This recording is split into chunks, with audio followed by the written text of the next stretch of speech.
welcome to another episode of the hashtag and Smart Pills of Science presented by the folks of Neauvia. My name is Dr. Hassan Galadari. I'm an assistant professor of dermatology at the UAE University, and I am a dermatologist that is based in Dubai. The topic today is going to be perfect lips and how we are able to achieve it.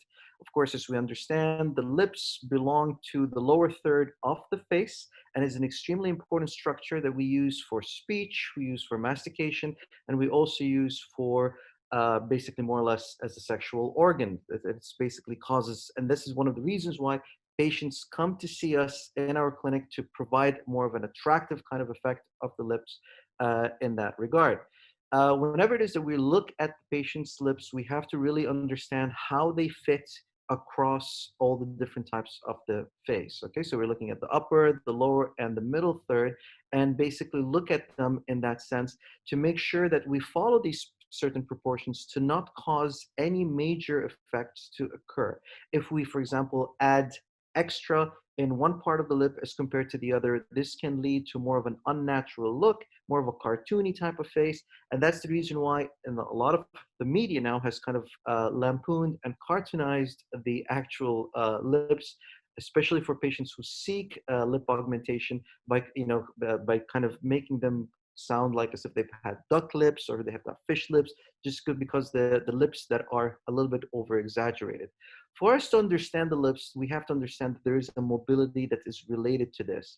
And the reason for this mobility is that because there's a lot of muscles that are inserted into the lips that originate from different parts of the face and then insert themselves into the lips. This allows the mobility of the lips. And people ask, this is important in a sense, usually in neuromodulation, but at the same time, also when it comes to lip augmentation with fillers, that is of equal importance. The reason why it is important is that because whenever it is that you're placing a type of filler, you have to really take into consideration the effect of mobility. Because what can happen if you put in too thick of a filler and the patient starts to talk and so forth, the patient, the lips themselves will pretty much look unnatural if they are able to do so. And if you're applying something that's quite soft, doesn't have that volumizing effect, it loses its augmentation effect in a very quick fashion. In addition to the actual musculature, we really have to understand the vascular supply of the lips because the lips themselves are highly susceptible to neurovascular compromise, especially when it comes to augmentation. There's a number of reasons why, for example, patients can develop embolism when it comes to injecting the lips. When it comes to, for example, what are the vascular supply? There are two major ones that are applied. Usually these are branches of the facial arteries in which you have the superior and the inferior labial arteries. In addition, the lips also receive some branches of the mental arteries, especially the lower lip. Now, where are the vessels located? The vessels are located in most circumstances in the submucosal level.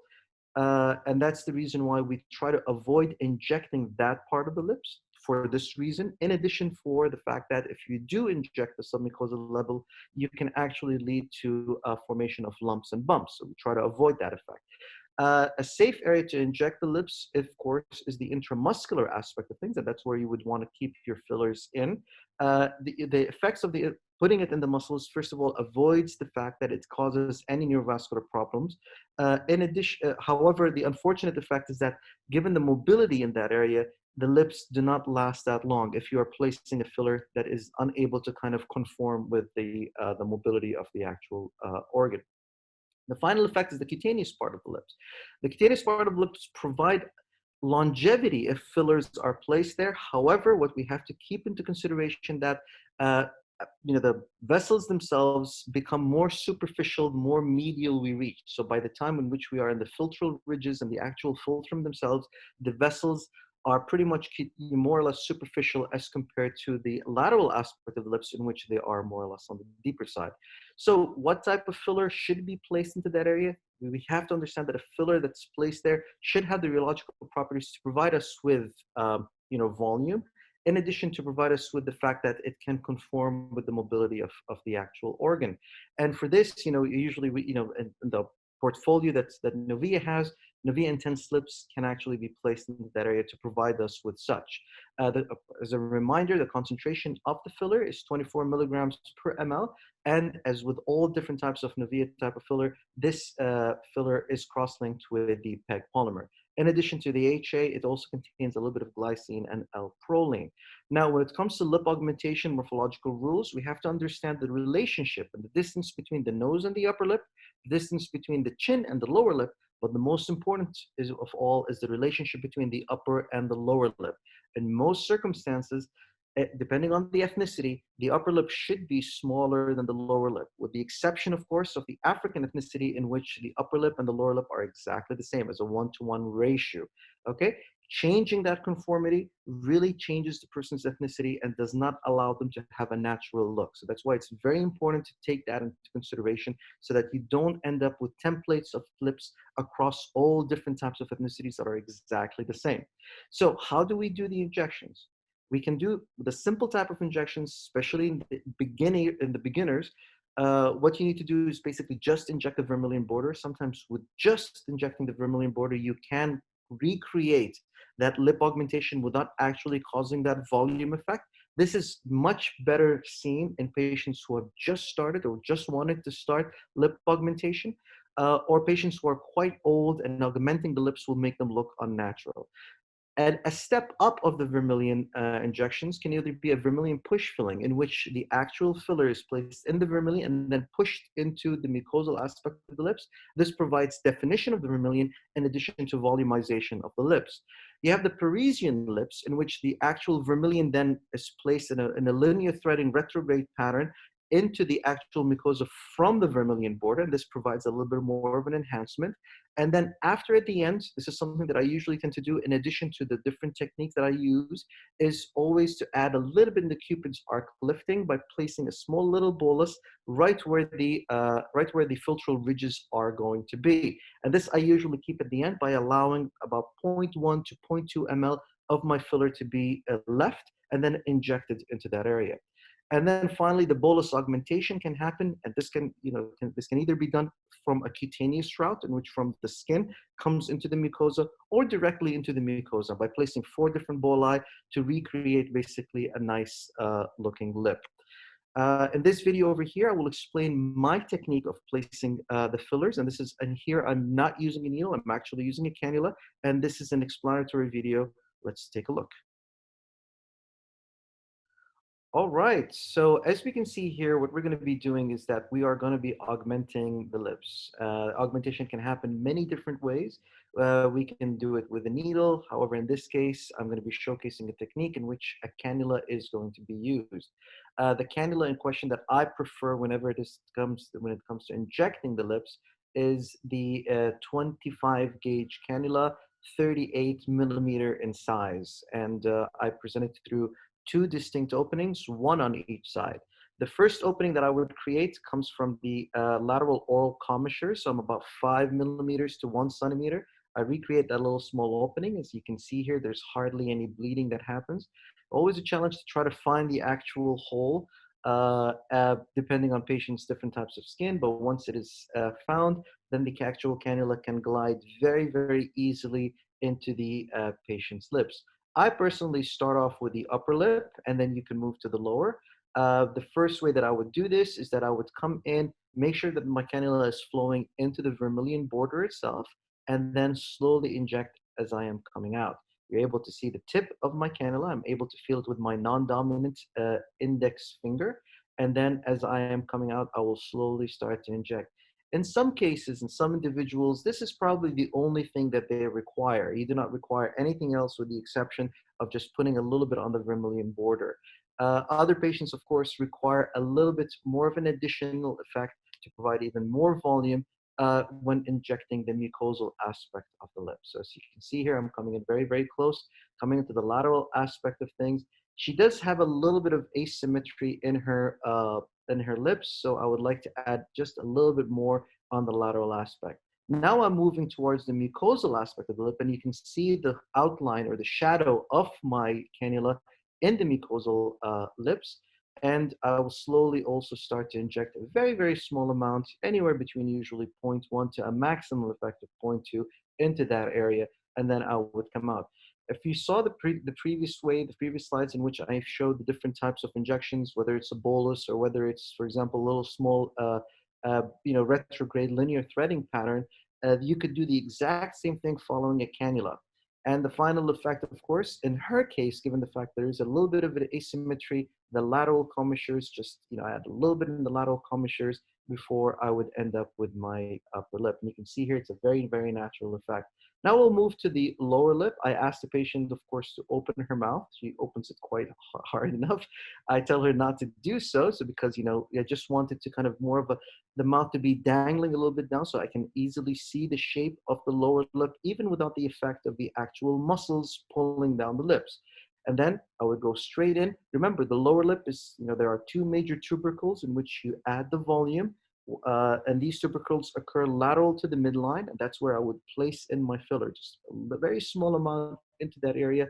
And then I will continue injecting a very minute effect just so that it lifts up the oral commissures. After I'm done, I massage very, very slowly, just, try to make sure that everything feels okay. There are no lumps or bumps into that area. I ask the patient to kind of move and to see whether she's feeling any pain or anything of that sort. And just making sure that, everything is pretty much normal for her and she's not feeling, anything in that sense.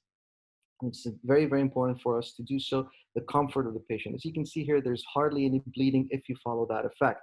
The actual vessel is about a one thumbprint away from the oral commissure, and it's deep. The injection here and the opening is actually quite superficial. Now I would do the exact same thing, and you're able to see the difference between the right side of the lip and the lower side. So I'm going to be doing the exact same thing on the left side of the lip.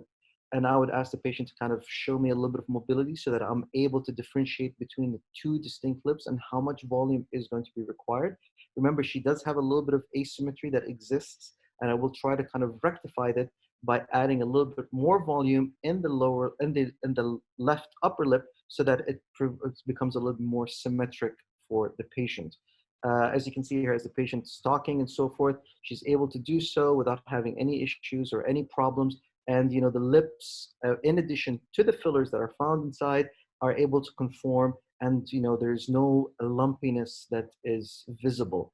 So the same thing, I would come in about 5 millimeters to about 1 centimeter from the lateral oral commissures, and I will recreate my opening. As I mentioned, it becomes a little bit of a challenge as a person gets a little bit older because of eyesight and so forth.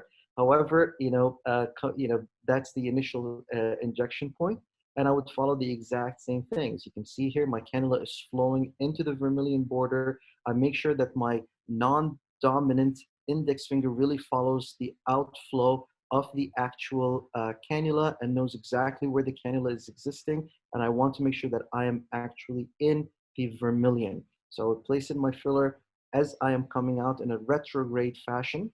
Okay, so this is basically the type of injection that I would do. This really enhances the outline of the vermilion, and sometimes this is more than enough. You're able to see and visualize the difference immediately as I am coming out. And you can see how the left lip now has become very similar to that of the right side. Now I'm going to go back inside again. However, this time I'm injecting the mucosal aspect of the lips. And as you can see here now, the outline of my cannula is going to be in the mucosal side. And you're able to see, there you go, it's very, very visible and very clear on where the direction of my cannula is. And I would also slowly start putting a little bit of filler there. Remember, my non-dominant index finger is the most important thing. It moves the filler, moves the lips around, makes sure that I'm in the right plane as I am injecting. I'm slowly starting to come out. And now the left lip looks very similar to that of the right lip. The only difference right now is that we have yet to inject the left lower lip. And this is what we're going to be doing right now. I ask the patient to open up her mouth slightly, and then I'm able to go inside. Remember, as previous, there are two tubercles, one on each side. The right-sided tubercle has been injected. I feel the left-sided tubercle with my left non-dominant index finger, and I place my filler right into that area in a small little bolus technique, and then I follow it up with a little bit of a retrograde fashion as I'm coming out through the oral commissures. This also elevates the angle of the mouth to provide a very much natural-looking type of lip. And after I am done, I will ask the patient to comment on her feelings and how basically she is looking at when she sees herself in the mirror. It's not that painful. It's just because I think it's the effect that is doing of the nerves or whatever, but it's not as painful as crying for it. All right, beautiful results. I don't want to stop filming. I want you to actually look at yourself and then tell me what you see and what you think. But before you look at yourself, there we go. Here you go. It's nice. It's like I'm 20 years old again. Fantastic. I believe this is still a bit swelling, and the final result will be settled with, of course, less redness. Yes. What I like about it is even right after while it's swelling, I can still see my lips moving. Absolutely. In a natural way. Absolutely. And not being like something that we stick on the lips and then never move again. Right, right. So I'm very happy with the result. Yeah, no, it looks really, really nice, and I'm also very happy with what I'm seeing right now. Perfect. Even the asymmetry, I can already see that it's less. It's done less, yes. I want you to smile and blow a kiss for me. Ah, there we go. Perfect. All right, and with this ends the latest Pills of Science, and I would like to thank the folks of Neauvia for organizing this. And please stay tuned for much, future renditions of Pills of Science with many other different topics. Thank you for tuning in.